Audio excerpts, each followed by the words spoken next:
Maayong adlaw Pilipinas, maayong buntag udto gabi sa atong mga suking tigpaminaw. Welcome na usabang inyong paboritong programa, Balitang Kusgan para sa tanan. Ako si Leka Camille Birandol.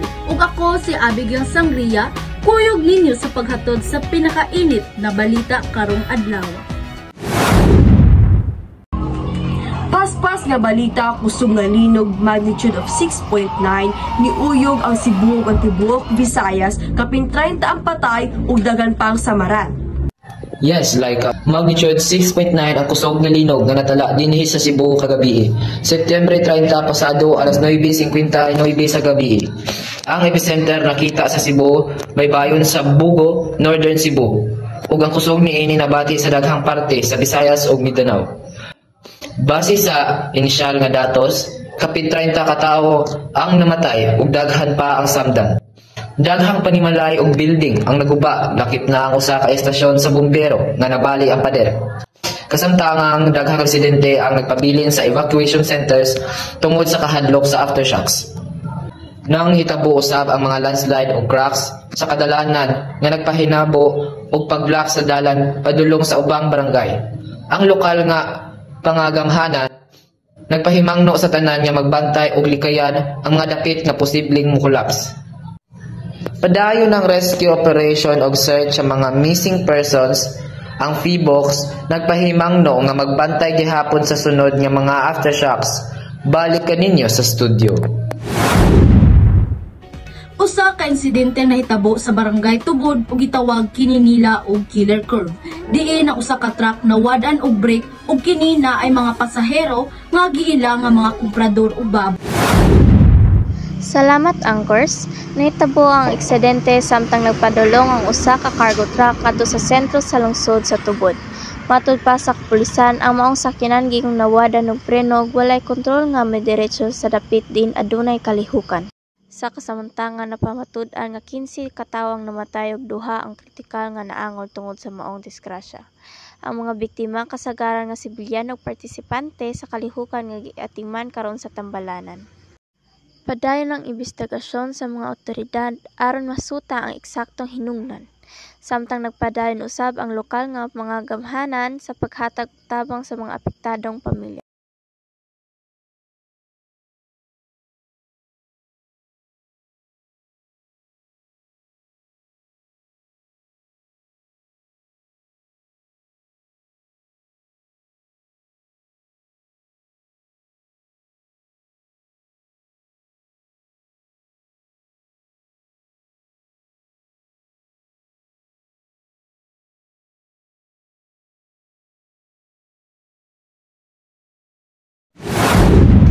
Samtang sa highway usa ka biktima giigo og hit and run, giabandona nga walay kaluoy ug padayon ang pagpangita sa suspect.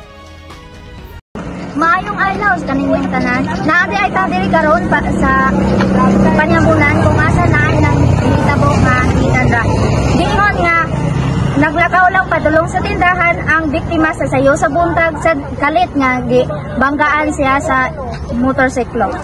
Matud pa sa dool sa nahitabo, kalit lang miabot ang usa ka motorsiklo diretso sa nabangga o wala kini mohunong. Nakadungog mo kumig kalit nga lugapak niya, mao na dito na diri rabanggan niya ang driver po dulay batasan kay dito ra siya padayon kabalo siya na siya nadamagan. Ani ada ikaron ang usa ka nakakita sa mismong panghitabo. Unsa man ang nahitabo jud? Kato jud is ang nakaligis jud ato is batanon pa jud siya pero dili siya diri gapuyo. Ato pangita po bisag kabalo na siya nga naa ay nasa nabanggaan is direkta ra jud siya. Pero pag ano ba Daghang salamat. Padayon pa ang investigasyon sa kapulisan aron mailhan ang suspek og mahatagan og pagdagad og hustisya ang biktima. Balik sa inyo. Sa laing trahedya, usa ka dalagita ang nalumos samtang nangaligo kini sa Batang Falls kauban ang barkada human kini nag-celebrate sa mismo nga birthday.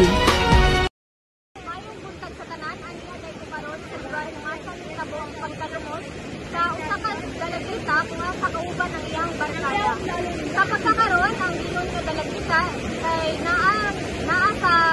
Tambalanan. So, aniya day kita karon aron pag-interviewon ang barkada sa giingon nga nalumos. So, ma'am, noon sa ning panghitabo ang naingon na lumos man ang inyong kaning barkada. Actually, naami diri karon kay mag-celebrate sa iyang nga birthday. So, sa pag-celebrate namo, wala mi nagdahom nga ganiha kalipay ang among gibate karon kasakit na og kaguol. Ana maguna siya nga panghitabo, ma'am. Nagambak-ambak mi diha sa busay. Nagtagsa-tagsa mi sa pag-ambak. Wala mi kadahom kaya malumos day siya maong tabangan siya sa kuwang kauban o gilangoy sa lalom. So karon na siya sa kritikal nga kondisyon. Sa kang kinsa man ang nay malumong kasing-kasing nga anda mo hatag og donasyon para sa iyang barkada nga anaa karon sa malumong kritikal nga kondisyon anaa sa Balay Tambalanan. Daghang salamat. Gisalmutan sa kabatan-una ng usa ka kampural nga puno og kalipay ug pagtambayayon.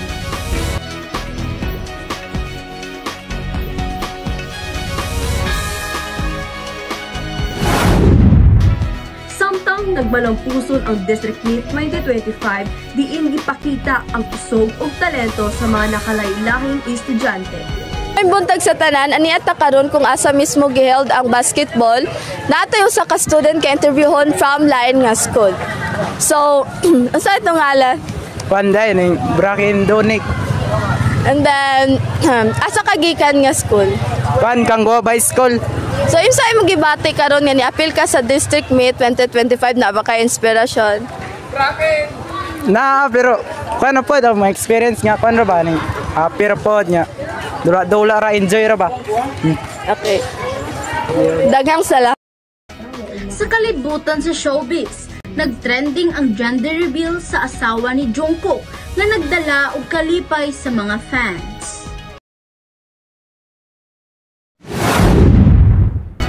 Og dili pa matapos ang intriga, duha ka actress ga ilog tungod sa aktor nga si Sander Ford nakapakatawa og nakapasuko sa atong mga netizens. Pakakasalan. Over naman kas papansin sa akong baby loves. Like, girl, makita ra na mas bagay ni gwapag-gwapo. 16 Thunderford bagyo. Yung sa kanin niya pagtughit, nagadugsing naman eh. Kulang na lang rin, magpatay na ni. Kasi ginig cellphone nga puta na mo, niresulta ng pudnes niya din na dyan, makadugsing mo naman nagtilog sa usa ka bulat. Pero nailagin na tayo dahil dyan niya natin ako nakabalik is yung walang sigil. Og sa atong investigate report, makalilisa nga kaso sa rape ug pagpatay, ipanilaan sa atong mga kapulisan ang gidudahan ng suspect. So sa pagkakaroon na aday ko karon kung asa nahitabo ang mismong insidente nga pagpatay. Ania karon si Chef Jimenez aron sa paglinaw sa mao nga panghitabo. So akong kauban karon si Chef Jimenez aron maglinaw sa maong investigasyon.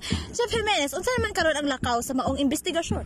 So as of now is padayon pa nga among investigasyon and papagita pa namo ang suspect kay lagi pa lang itaon and kanipod nga biktima is wala pa namo na trace ang iyang pamilya so nagpadayon na siya po ng among investigasyon.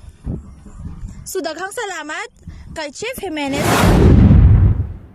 Mga kaigsuunan, maukad to ang among balitang nadala kaninyo karong adlaw. Gikan sa trahedyang nagpasubo sa mga katawhan hangtod sa mga balitang naghatag og kalipay ug katawa. Ato kining nakita nga parte sa atong adlaw-adlaw nga kinabuhi. Ug kami naglaom nga pinaagi sa among paghatod, mas masabta nato ang atong kahimtang sa palibot ug kita magpabilin nga andam sa bisan unsang pagsulay. Ako si Abigail Sangria. Ug ako si Leka Camille Birandoy. O kini ang inyong balitang kusgan para sa tanan.